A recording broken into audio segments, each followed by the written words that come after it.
We begin with a high-stakes diplomatic mission.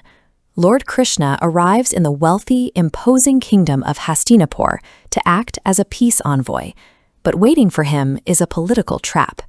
King Duryodhana controls massive wealth, and he intends to weaponize it.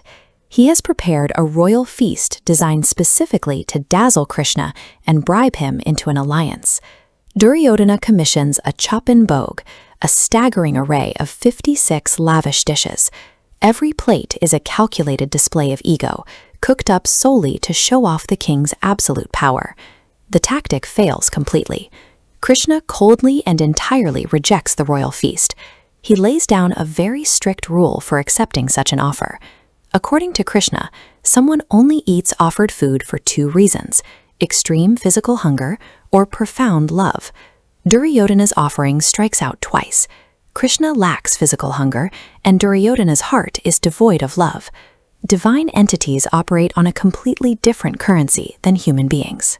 Material wealth, political grandstanding, and 56 elaborate dishes hold zero purchasing power over the creator of the universe. Krishna bypasses Duryodhana's golden gates entirely.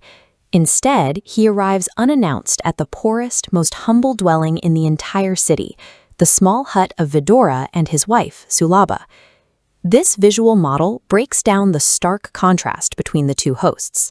On one side, we have the data points for Duryodhana's feast: ego, arrogance, and unrighteous wealth. On the other side, we see the inputs for Vidura's offering: submission, humility, and honest labor. In the divine calculation, honest poverty combined with pure intent mathematically outweighs stolen wealth presented with arrogance. The material value drops to zero, while the intent side maximizes. God does not evaluate the physical cost of an offering. The divine audit only checks the spiritual purity of the labor used to acquire it. This brings us to a concept known as bhav. It's a state of devotion and spiritual surrender so deep that it overrides normal human logic and physical awareness. When Sulabha sees Krishna standing in her home, she is instantly consumed by this state of bhav. She is so overwhelmed that she loses touch with her worldly senses and basic cognitive functions. In her tearful, overwhelming love, she reaches for a banana to feed her guest, but she makes a massive mistake. She peels the banana, throws away the actual fruit, and begins feeding Krishna the empty peels. Lord Krishna does not attempt to stop her at all. Instead, he eats the bitter peels with profound, visible joy. In a true state of bhav, the physical matter of the offering ceases to exist. The divine is directly consuming the pure, unadulterated love radiating from the devotee's heart. The trance finally breaks when Vidur enters the hut.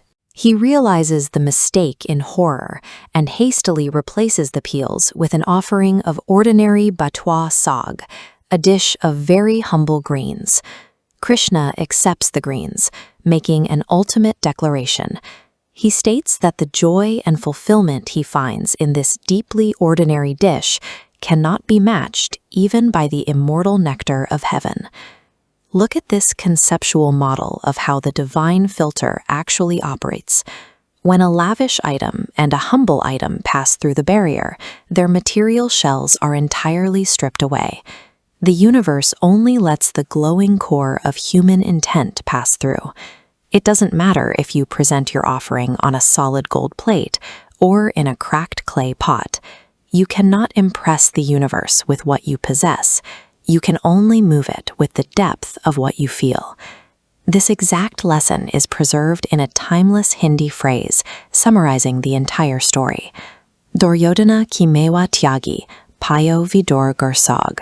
He forsook the dry fruits of Duryodhana to relish the simple greens at Vidura's home. True spiritual hunger is never a demand for material decadence. It is an eternal yearning for selfless devotion.